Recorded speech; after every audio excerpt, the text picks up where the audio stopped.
Pertolongan kita adalah dalam nama Tuhan yang telah menjadikan langit dan bumi, yang tetap setia untuk selama-lamanya, yang tidak pernah membiarkan pekerjaan tangannya.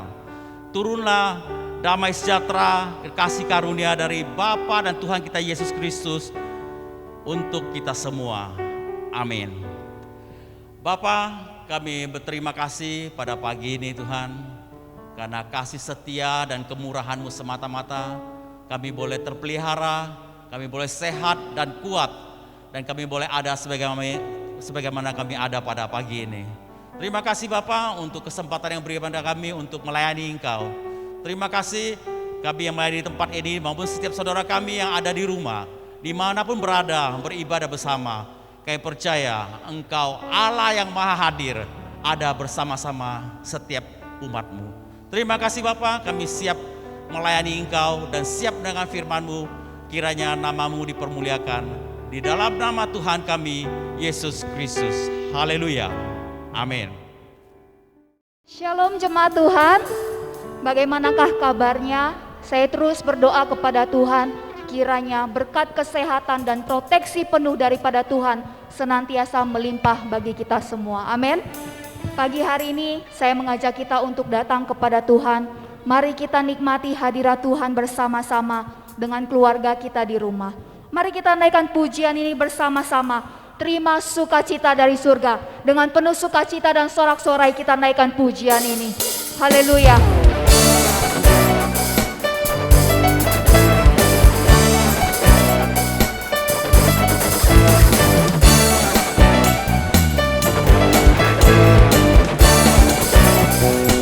Satu hati kita katakan, terima sukacita surga, itulah kekuatan bagi jiwa.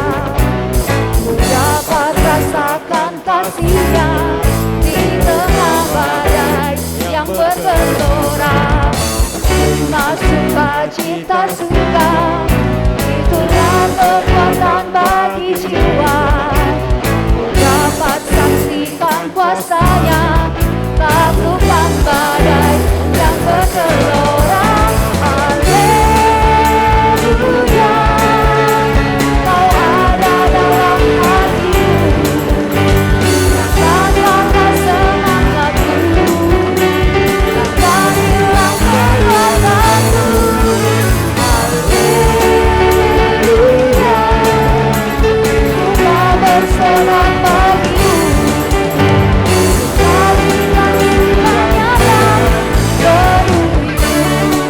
Haleluya, kami memuji-Mu pagi hari ini Tuhan dengan segenap hati kami.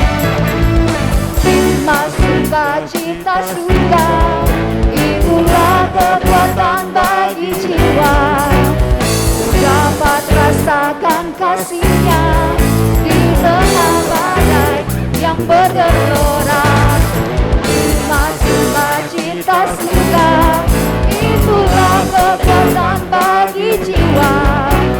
Ku dapat saksikan kuasa-Nya, taklukkan badai yang bergelora. Haleluya, Kau ada dalam hatiku, rasakanlah semangatku, takkan hilang kekuatanku. Haleluya, Ku bersorak bagimu, sukacita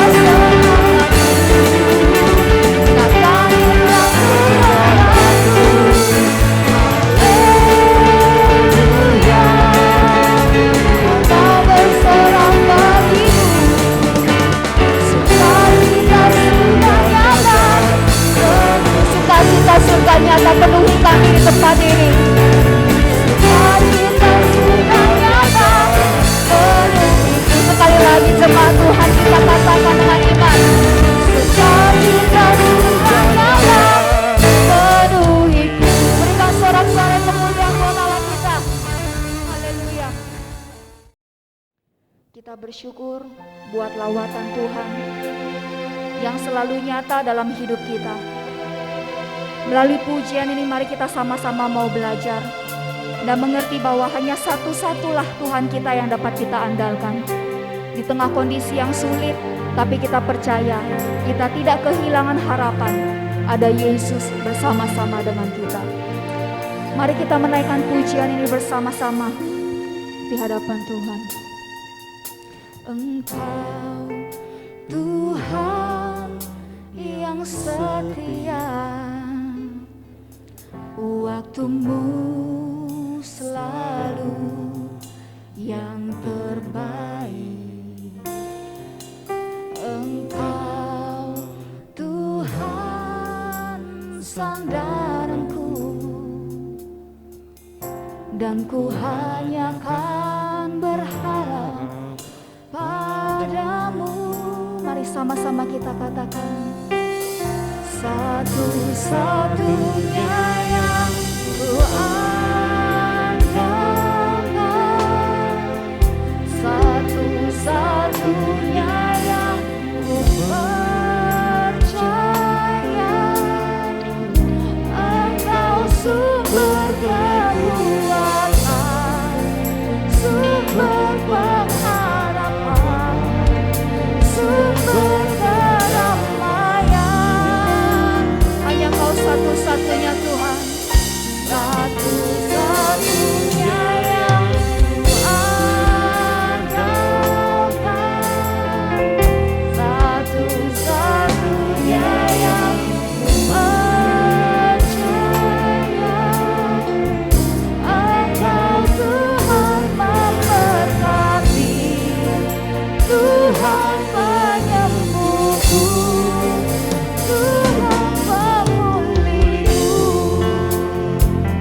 Ini doa kami di hadapan-Mu Tuhan, lebih sungguh kami mau nyatakan, Engkau Tuhan yang setia, waktumu selalu yang terbaik. Engkau Tuhan sandaranku,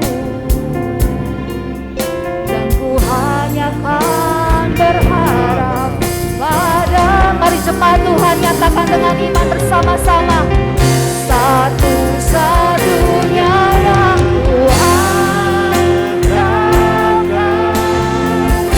satu-satunya yang ku percaya. Engkau sumber kekuatan, sumber pengharapan, sumber kedamaian. Hanya Kau satu-satunya yang ku andalkan, satu-satunya yang ku percaya. Engkau Tuhan memberkati, Tuhan penyembuh, Tuhan pemulih. Lebih dalam lagi kita bersama-sama katakan, satu-satunya yang ku andalkan, satu-satunya yang ku percaya. Engkau sumber kekuatan, sumber pengharapan, sumber kedamaian. Satu-satunya yang ku andalkan, satu-satunya yang ku percaya. Engkau Tuhan memberkati, Tuhan penyembuhku, Tuhan pemulihku. Engkau Tuhan memberkati setiap kami.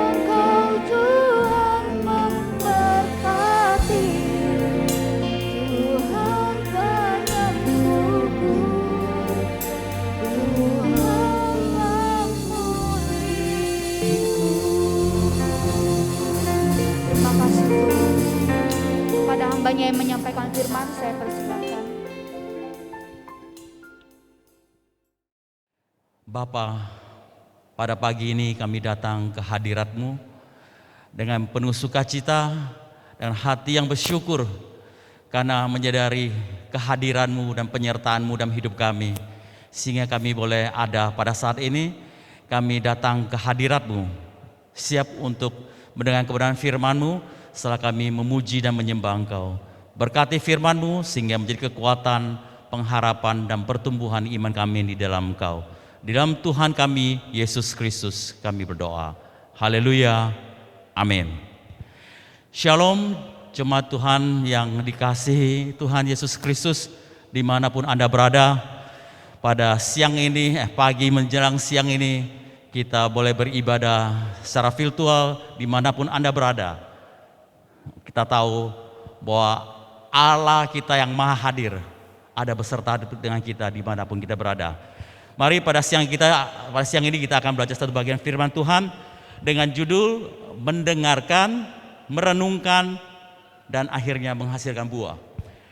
Dan itu akan diambil dari Markus pasal 4 ayat 3 sampai 9. Bagian kitab ini adalah satu kitab yang kita kenal dengan kitab sinopsis, yaitu 3 kitab, yaitu dari Matius, Markus, Lukas, yang mencatat, mempresentasikan peristiwa yang sama, sehingga di sini kita bisa menyaksikan dari sudut pandang 3 penulis Alkitab Injil tersebut, dan kita melihat esensi dan kebenaran dari firman Tuhan ini. Pertama-tama kita dari kata mendengarkan. Kita tahu bahwa hari-hari ini, khususnya di tengah pandemi saat ini, yang kita dengar setiap hari, baik itu melalui media sosial maupun percakapan dalam pertemuan, ya, kita sering mendengarkan bagaimana yang kita dengar hari-hari ini adalah berita-berita yang menakutkan. Kita tahu bukan hanya masalah penyakit COVID yang terus meranda menjadi pandemi yang belum berkesudahan, juga masalah krisis ekonomi yang sedang mengancam. Dan kita lihat pada saat ini sedang terjadi PPKM ketat, dan di mana kita lihat semua suasana menjadi mencekam. Tapi satu kebenaran, di tengah-tengah situasi yang seperti ini, kita penting untuk mendengarkan apa yang kita dengar. Kenapa? Karena apa yang kita dengar, itu yang kita renungkan, itu kelak akan terwujud dalam hidup kita. Apakah itu suatu motivasi yang membangkitkan semangat, atau itu sesuatu yang menakutkan sehingga membuat kita menjadi kehilangan keberanian untuk menatap hidup ini. Mari kita baca bersama dalam Markus pasal 4 ayat 39. Kita mulai dari ayat 3, dikatakan, dengarlah, adalah seorang penabur keluar untuk menabur. Diawali dengan kata dengarlah. Dan di ayat 9 diakhiri dengan kata, dan katanya, siapa mempunyai telinga untuk mendengar, hendaklah ia mendengar. Jadi diawal dengan mendengar dan akhir dengan kata mendengar. Dan begitu penting, maka kita harus mencamkan apa yang kita dengar. Ayat 4 dikatakan, pada waktu itu ia menabur sebagian benih itu jatuh di pinggir jalan, lalu datanglah burung dan memakannya sampai habis. Kita langsung membahas ayat per ayat. Yang dimaksud dengan benih itu adalah, yang ditaburkan adalah berbicara tentang firman Tuhan. Nah, dikatakan firman Tuhan jatuh di pinggir jalan adalah, lalu datanglah burung dan memakannya sampai habis. Itu berbicara tentang firman Tuhan yang jatuh di pinggir jalan atau didengar orang tetapi tidak mengerti. Sehingga pada saat firman itu sampai kepada dia, tanpa ada pemahaman dan pengertian, langsung diambil oleh si jahat, yaitu burung yang dikatakan memakannya sampai habis. Kita tahu firman Tuhan mengatakan pencuri datang untuk mencuri, ya, membunuh dan membinasakan. Dan kita lihat satu perkara saat ini di dunia ini pada zaman akhir ini, bagaimana firman Tuhan begitu gencar disampaikan, tetapi begitu juga gencar firman Tuhan berusaha untuk dicuri, ya. Dan kita lihat setiap jemaat, setiap kondisi dimanapun, baik pada saat kita kebaktian on-site maupun pada online seperti ini, kita begitu gampang terdistraksi atau diarahkan atau dikacaukan dengan godaan-godaan untuk memperhatikan hal-hal lain. Misalnya pada kita mendengar firman Tuhan, kita memegang sekarang pakai gadget.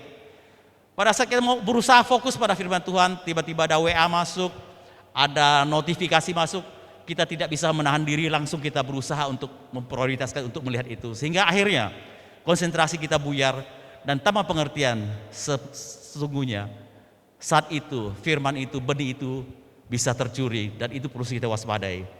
Selalu ayat 5 dikatakan, sebagian jatuh di tanah yang berbatu-batu yang tidak banyak tanahnya, lalu benih itu pun segera tumbuh karena tanahnya tipis. Tetapi sesudah matahari terbit, layulah ia dan menjadi kering karena tidak berakar.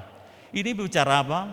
Karena kita mendengar firman Tuhan begitu menjanjikan, kita begitu bersemangat, langsung meresponinya.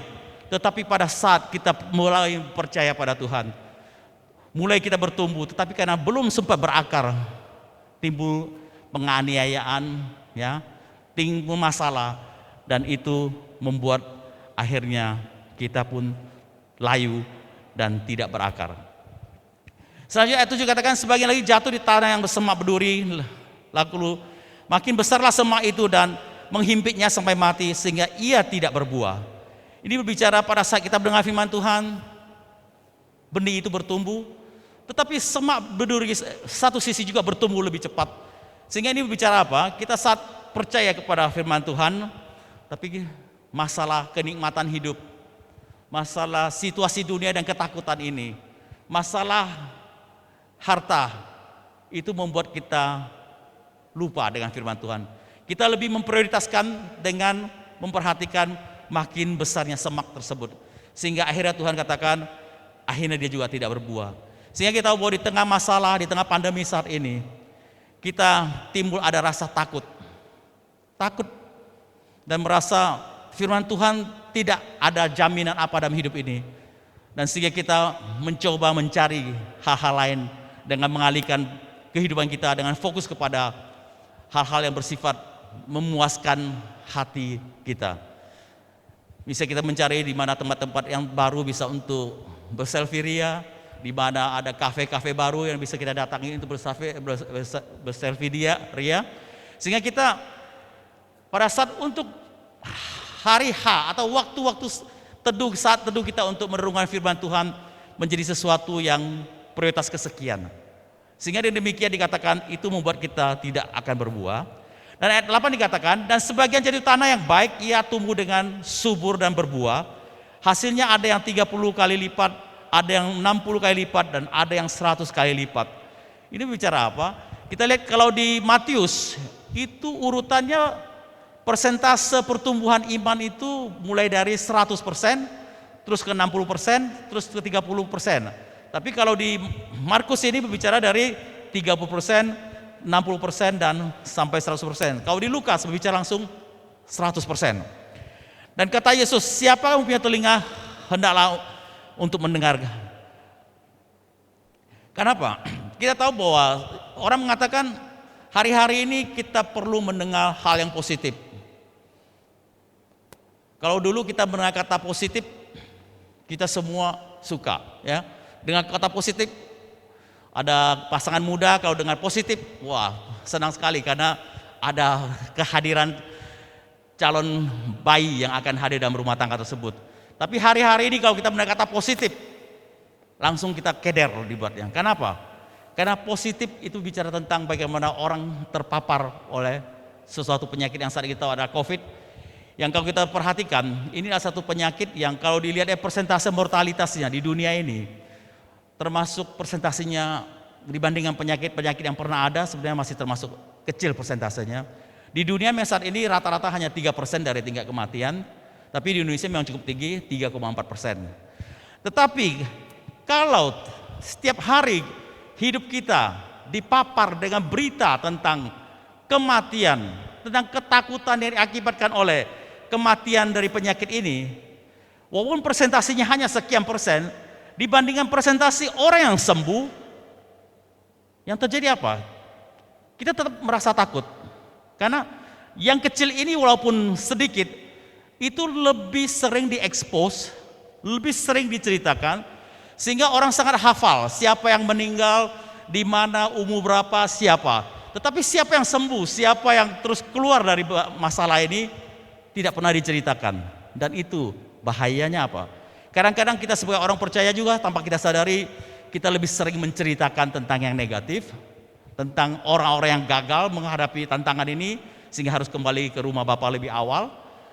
Sehingga kalau itu yang kita ceritakan, sehingga membuat orang menjadi takut. Karena firman Tuhan mengatakan sesuatu yang positif. Orang katakan, alah pikiran positif lah. Tapi segala yang positif belum tentu firman Tuhan. Tetapi firman Tuhan pasti positif. Karena firman Tuhan dalam 2 Korintus pasal 1 ayat 20 dikatakan, sebab Kristus adalah iya bagi semua janji Allah. Itulah sebabnya oleh Dia kita mengatakan amin untuk memuliakan Allah. Jadi janji-janji firman Tuhan semuanya iya dan amin. Walaupun secara manusia kita memahaminya mungkin belum mengerti sepenuhnya, tetapi kita harus satu prinsip yang kita ketahui, bahwa janji firman Tuhan iya dan amin. Selanjutnya nasihat firman Tuhan mengatakan, itu penting untuk memperhatikan apa yang kita dengarkan. Dalam Markus pasal 4 ayat 24 dikatakan, lalu ia berkata lagi, camkanlah apa yang kamu dengar. Itu di Markus pasal 4 ayat 24. Sedangkan di Lukas pasal 8 ayat 18 dikatakan, karena itu perhatikanlah cara kamu mendengarkan. Jadi di Markus berbicara tentang apa yang kamu dengarkan, sedangkan di Lukas berbicara tentang caranya kita mendengarkan. Kenapa? Kalau cara mendengarkan itu penting. Sebab firman Tuhan mengatakan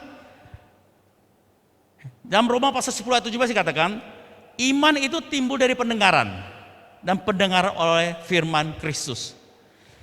Jadi kalau yang kita dengar firman Kristus dengan sendirinya, iya dan amin, pasti akan timbul iman. Tetapi kalau yang kita dengar berita-berita negatif yang ada di dunia ini, yang timbul adalah rasa takut, ya, membuat kita hidup ini makin tidak percaya diri dan sepertinya sedang masuk dalam daftar antrian. Dan itu penting, karena Markus menceritakan bagaimana kata mendengarkan itu, peristiwa setelah Tuhan Yesus mengajarkan tentang pentingnya mendengarkan, yang diumpamakan dengan seorang yang menabur benih dalam pasal Markus pasal tadi masuk pasal 4. Selanjutnya di pasal 5 kita melihat bagaimana praktek firman Tuhan itu bisa direalisasi. Dalam Markus pasal 5 ayat 27 kita bisa baca di sini, dia sudah mendengar berita-berita tentang Yesus. Dia di sini adalah seorang perempuan yang menderita pendarahan selama 12 tahun. Dan dia sudah mendengar berita-berita tentang Yesus. Jadi dia mendengar berkali-kali tentang Yesus yang melakukan mukjizat, Yesus yang bisa menyembuhkan. Dan selanjutnya mengatakan, maka di tengah-tengah orang banyak itu, ia mendekati Yesus dari belakang dan menjabah jubahnya. Dan kita tahu cerita selanjutnya, pada saat ia menjamah jubahnya, seketika itu juga pendarahannya berhenti. Dan kita lihat awal dari iman itu tumbuh karena dia mendengar berita-berita tentang Yesus. Jadi sekali lagi pentingnya dalam situasi saat ini, kita berusaha prioritaskan waktu, luangkan waktu untuk mendengarkan firman Tuhan, mencari kebenaran firman Tuhan, supaya kita renungkan. Karena situasi dunia ini akan terus bergejolak, terus berubah, dan terus akan menakutkan. Tetapi kalau kita berpegang pada kebenaran firman Tuhan ini, kita akan tetap punya iman karena kita mendengarkan firman Kristus. Sebenarnya Mazmur pasal 1 ayat 2 dikata juga, tetapi yang orang yang kesukaannya ialah Taurat Tuhan, dan yang merenungkan Taurat itu siang dan malam. Jadi setelah kita mendengarkan, bukan hanya sampai cukup mendengarkan, tapi kalau kita mendengarkan dan terus kita akan merenungkan. Arti merenungkannya apa? Setelah kita mendengarkan, kita memikirkan kembali, menganalisa. Yang kalau kita terjemahkan merenungkan itu artinya merefleksikan, memikirkan, mengunyah berulang-ulang seperti binatang memamabia.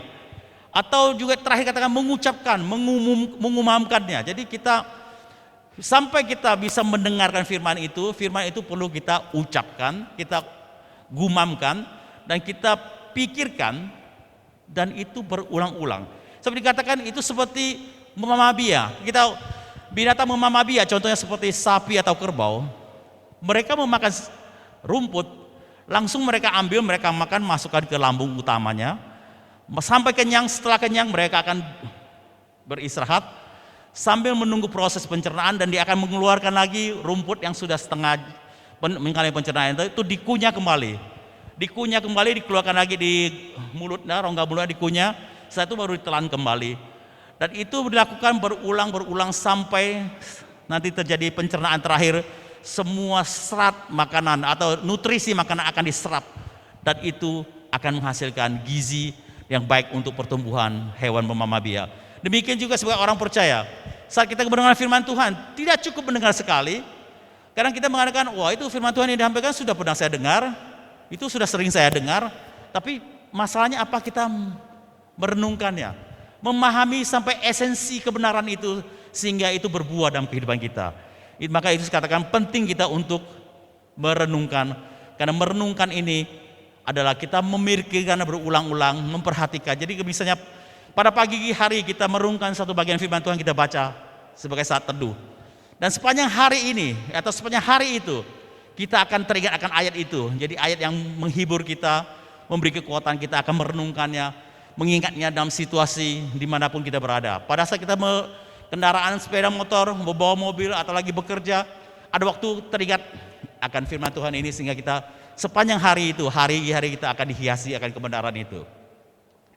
Karena dengan demikianlah itu satu caranya Tuhan menolong kita, menggembalakan kita sebagai umatnya, supaya kita tetap bisa hidup di tengah-tengah situasi yang menakutkan ini, kita supaya tidak menjadi orang yang kalah.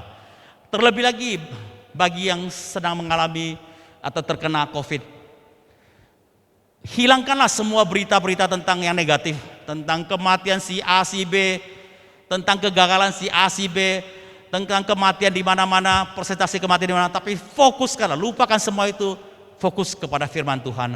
Karena tahu janji firman Tuhan iya dan amin. Di situ ada janji jalan keluar dan kesembuhan yang Tuhan berikan.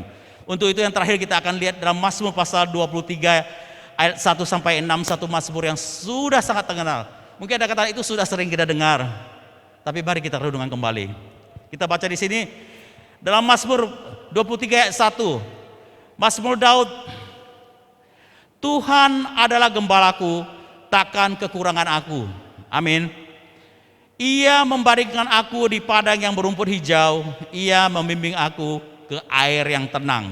Ayat 3. Ia menyergakan jiwaku, ia menuntun aku di jalan yang benar oleh karena namanya.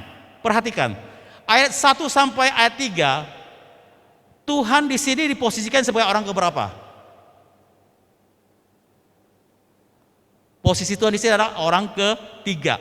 Dikatakan Tuhan adalah gembalaku, ia membaringkan aku, ia menyerang jiwaku. Ya, selalu kata-kata ia. Tetapi pada saat kita masuk ke pasal 4, kita melihat ada satu perubahan posisi Tuhan sebagai orang keberapa. Kita lihat di ayat 4 dikatakan, sekalipun aku berjalan dalam lembah kekelaman. Aku berjalan dalam lembah kekelaman. Lembah kekelaman bicara tentang bayang-bayang kematian. Bisa saat itu kita sedang menderita sakit COVID, bisa saat itu kita sedang terserang penyakit yang lain, atau di saat itu kita sedang dalam krisis ekonomi, dalam saat kesusahan yang besar dalam hidup kita. Sesungguhnya saat kita ada berjalan dalam lembah kekelaman. Tapi firman Tuhan katakan, aku tidak takut bahaya. Kenapa dia tidak takut bahaya? Seperti dikatakan, sebab engkau besertaku. Jadi Tuhan posisinya tadinya iya, sekarang menjadi orang kedua. Jadi menjadi lawan bicara kita. Jadi Tuhan katakan, engkau besertaku, gadamu dan tongkatmu itulah yang menghibur aku. Jadi di satu tingkat kita pahami, kalau kita mengatakan iya, itu posisi kita sedang menceritakan tentang kebaikan Tuhan. Itu artinya satu pujian yang kita sampaikan pada orang lain, bahwa ia adalah gembalaku, ia menuntunku, ia membimbingku. Itu satu kesaksian kita sampaikan kepada sesama kita. Dan pada saat kita berada di lembah kekelaman, sekarang fokus pandangan kita, Tuhan bukan lagi dia, tapi engkau. Posisi kita sedang menyembah dia. Kita berharapan langsung dengan Tuhan, karena engkau besertaku. Itulah yang terpenting. Walaupun kita melewati lembah kekelaman, kita tidak jalan sendiri, tapi Tuhan ada di sisi kita. Tuhan beserta kita. Sehingga apapun, bayang-bayang kematian apapun, berita itu boleh disampaikan di seluruh dunia ini. Tetapi kita yakin dan percaya bahwa Yesus ada di sisi kita, berjalan bersama-sama kita di tengah krisis, di tengah sakit penyakit, dan di situ jalan keluar Tuhan berikan. Karena kita lihat selanjutnya di ayat 5 dikatakan, kembali engkau menyediakan hidangan bagiku di hadapan lawanku. Berbicara tentang hidangan, itu bicara tentang apa? Engkau menyediakan hidangan bagiku di hadapan lawanku.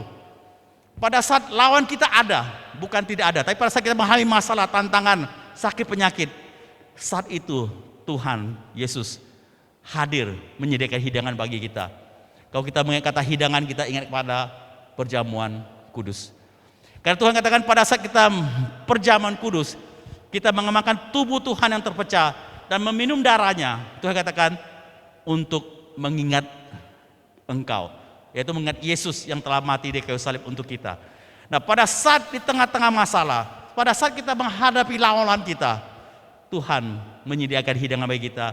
Itu mengatakan bahwa kita diingatkan Tuhan hadir dengan menyediakan hidangan bagi kita, yaitu pada saat setiap kita mengambil roti perjamuan dan anggur melambangkan darahnya yang tercurah bagi kita. Dengan demikian, khususnya yang mengalami sakit penyakit saat ini, di tengah pandemi ini, pegang firman Tuhan ini. Firman Tuhan yang mengatakan, di hadapan lawanku Tuhan menyediakan hidangan bagiku. Kita masih ingat satu bagian firman Tuhan sebagai penutup, khususnya untuk mengingatkan kita bagaimana janji Tuhan untuk proses kesembuhan di tengah-tengah penyakit ini. Kita masih ingat bahwa Tuhan Yesus datang ke dunia ini bukan untuk menghapuskan kitab Taurat, tapi menggenapinya. Satu sudut yang Tuhan genapi itu seperti apa? Seperti kita tahu dalam Keluaran pasal 21 ayat 23 dikatakan, lecur ganti lecur. Lecur itu apa? Lecur adalah luka bergelembung air kena bakar begitu ya. Luka ganti luka, bengkak ganti bengkak. Tetapi di sini dalam terjemahan bahasa Indonesia, tapi sesungguhnya dipakai dalam bahasa Inggris di sini adalah lecur ganti lecur adalah burning for burning, wound for wound, stripe for stripe, yaitu bilur untuk bilur. Jadi itu gini. Jadi kenapa Tuhan Yesus setelah dinyatakan bersalah dan dihukum tidak langsung disalibkan, tetapi dia harus menjalani penyiksaan, dicambuk, didera, sehingga tubuhnya hancur. Tubuhnya hancur, yang disebut dengan oleh bilur-bilurnya, itu kita menjadi sembuh. Kenapa? Sesungguhnya bilur-bilur Tuhan, tubuhnya yang hancur itu menggenapi untuk menggantikan tubuh kita yang sakit oleh penyakit, yang menghancurkan tubuh kita, sekarang telah digantikan oleh tubuh Kristus yang dihancurkan di kayu salib. Sehingga pada saat kita memegang janji ini, kita sedang menggenapi firman Tuhan bahwa segala sakit penyakit, kelemahan kita telah ditanggung oleh Kristus di kayu salib dengan tubuhnya yang dihancurkan tersebut. Sehingga demikian 1 Petrus pasal 2 ayat 24 dikatakan, ia sendiri telah memikul dosa kita di dalam tubuhnya di kayu salib, supaya kita yang telah mati terhadap dosa hidup untuk kebenaran. Oleh bilur-bilurnya kamu telah sembuh. Oleh bilur-bilurnya kamu telah sembuh. Bukan akan sembuh, tapi telah sembuh. Karena Tuhan telah melakukannya di kayu salib bagi kita. Dan itu yang perlu kita imani. Pada saat kita meyakini, merenungkan, mendengarkan firman Tuhan ini, merenungkan kebenaran ini, bahwa sesungguhnya Kristus Yesus, tubuhnya yang terpecah, yang telah dihancurkan, itu telah menanggung sakit penyakit kita. Dan kita telah sembuh, dan kita amini. Kita katakan iya, Tuhan Yesus setiap hari kita katakan iya, terima kasih Tuhan untuk kesembuhan yang kau berikan padaku. Dan itu terus kita renungkan dan kita ucapkan sampai kita mendengar kebenaran firman itu. Dan itu bertumbuh dalam hati kita dan akan menghasilkan buah. Dan kita menyaksikan kita akan dipulihkan dan kita akan disembuhkan. Sehingga demikian pengharapan sungguh ada. Walaupun di tengah krisis ini, tentang penyakit yang menakutkan, tentang krisis ekonomi yang menakutkan, kita tetap berpegang pada kebenaran ini, yaitu firman Tuhan yang ya dan amin. Apa yang dijanjikan tidak pernah berbohong. Dan kalau kita percaya dan kita dengarkan terus senantiasa, kita renungkan, itu akan berbuah, menghasilkan buah. Baik itu bisa mulai dengan 30%, 60% atau 100%. Itu prosesnya bertahap. Karena firman Tuhan mengatakan tadi, apa yang ada padamu yang sudah punya, kalau kita baca kembali dalam tadi Markus pasal 4 ayat 24 dikatakan, lalu ia berkata lagi, camkanlah apa yang kamu dengar, ukuran yang kamu pakai untuk mengukur akan diukurkan kepadamu, dan di samping itu akan ditampakkan lagi kepadamu. Ayat Lukas pasal 18 ayat 18. Karena itu perhatikanlah cara kamu mendengar, karena siapa yang mempunyai kepadanya akan diberi, tetapi siapa yang tidak mempunyai daripadanya akan diambil juga ada yang apa yang ia anggap ada padanya. Jadi kalau start kita mendengar firman Tuhan, karena kita percaya, walaupun baru mulai dengan satu benih, kita percaya, kita alokasikan kepercayaan kita dengan 30% atau 60% atau 100%, itu akan termanifestasi dalam hidup kita. Walaupun prosesnya bertahap. Tetapi kalau kita tidak percaya sama sekali dan tidak mengerti, itu semua akan diambil dari kita. Maka dari itu harus dimulai dengan walaupun benih yang terkecil sekalipun, Tuhan secara bertahap kita terus mendengar dan merenungkan, itu akan menjadi 100% dalam hidup kita. Seperti ini saat ini kita sedang bergumul tentang kesembuhan, mungkin kesembuhan kita baru 30%, berarti masih ada 70% yang belum sembuh. Tetap berpegang pada kebenaran firman Tuhan ini, dan sampai harinya, sampai waktunya, tetap berpegang pada kebenaran ini, dia akan berbuah menjadi 100%, dan itu akan termanifestasi secara utuh janji firman Tuhan dalam hidup kita. Dengan demikian, renungan firman Tuhan pada siang ini kita simpulkan bahwa apa yang kita dengarkan, itu yang kita renungkan akan menentukan buah apa yang dihasilkan. Dan saya yakin kita semua mau mendapatkan yang terbaik, yang mulia, yang sempurna, yang turun dari atas, dari Bapa kita, yaitu semua janji yang ada dalam firman Tuhan ini. Dan kita yakini dan kita imani, kita dengarkan, kita renungkan, itu akan berbuah dalam hidup kita, dalam segala aspek kehidupan kita. Kiranya kebenaran firman Tuhan ini mengingatkan kita sekali lagi, mari kita yang punya telinga, kita pakai untuk mendengar, yaitu mendengar kebenaran firman Tuhan. Bukan untuk mendengar berita-berita buruk, berita-berita negatif, berita-berita menakutkan, tapi tentang kebenaran ini. Kiranya firman Tuhan menjadi berkat dan menolong kita. Mari kita berdoa. Terima kasih Bapa untuk kebenaran firman-Mu. Meteraikanlah firman-Mu dengan Roh Kudus dalam hati kami, supaya kami terus percaya kepada benar. Firman mengatakan bahwa Engkau memberikan roh yang membangkitkan keberanian, bukan roh ketakutan. Terima kasih Tuhan Yesus, karena roh-Mu yang ada dalam kami lebih besar dari roh dunia ini. Terima kasih untuk janji-Mu dan penyertaan-Mu, karena Engkau besertaku, Engkaulah gembala kami yang baik. Terima kasih Bapa, terima kasih. Hanya dalam Tuhan kami Yesus Kristus kami ucap syukur akan kebenaran firman ini. Haleluya, amin. Pada akhir ibadah ini kami mengucap syukur untuk penyertaan dan kehadiran-Mu dalam ibadah ini Bapa. Dan pada saat ini Tuhan, kami besar hati memohon doa kepada Tuhan kami Yesus Kristus, pencipta langit dan bumi, yang telah memberikan yang terbaik, yaitu putranya satu-satunya yang dikasih untuk kami. Dan kami percaya apalagi yang tidak akan Tuhan berikan kepada kami bersama-sama dengan Kristus Yesus dalam hidup kami. Terima kasih Bapa, kami mengucap syukur untuk pertolongan demi pertolongan, kesembuhan demi kesembuhan, jalan keluar demi jalan keluar, dan terobosan demi terobosan yang diberikan kepada setiap jemaat-Mu yang saat ini mengalami segala permasalahan. Tapi kami percaya kebenaran-Mu bahwa Engkau tidak pernah meninggalkan kami sedetik pun. Engkau beserta kami senantiasa, sehingga kami tidak takut bahaya apapun yang kami hadapi. Jalan keluar telah Kau sediakan bagi kami. Terima kasih Bapa untuk kebenaran-Mu, dan sebentar kami akan pulang ke rumah masing-masing, dan di rumah masing-masing yang telah beribadah, terimalah berkat Tuhan, kasih karunia dari Tuhan kita Yesus Kristus, kebenaran yang dari Kristus Yesus, dan pertolongan Tuhan yang tidak pernah berkesudahan menyertai jemaat dimanapun Anda berada. Terima kasih Bapa, terima kasih. Dan kami juga berdoa secara khusus untuk kota di mana kami berada saat ini.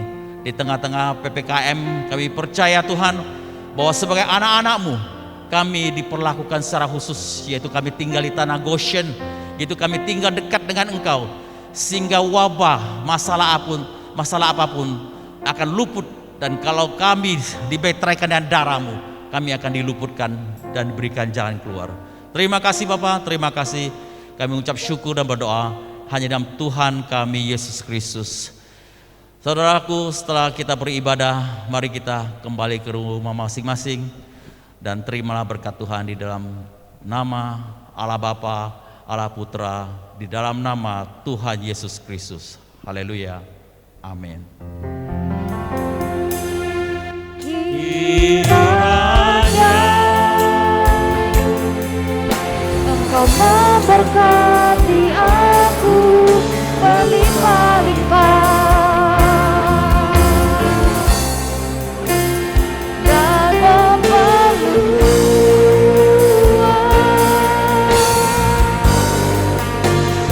daerahku.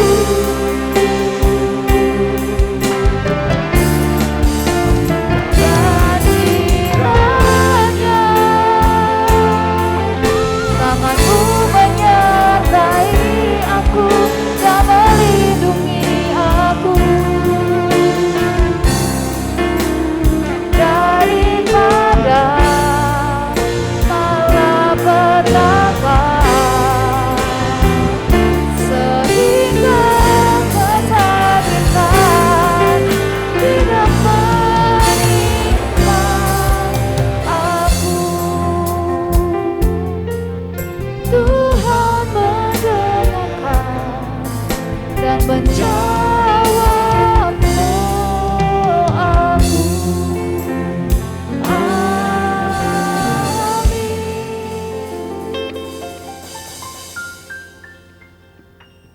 Ibadah selesai, Tuhan Yesus memberkati.